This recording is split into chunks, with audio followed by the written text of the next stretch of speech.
Sarkozy zhvilloi festë lamtomire para se të shkonte në burg.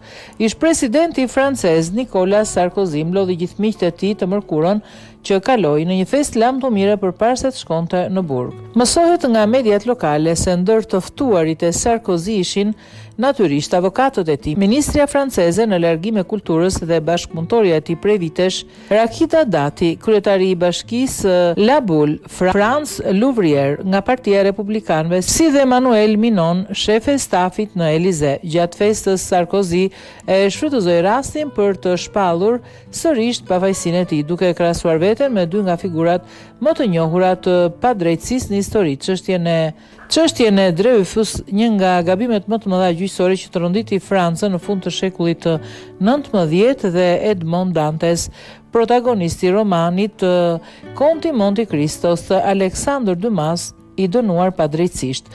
Nuk dua simpatin tuaj, por indinjatën tuaj.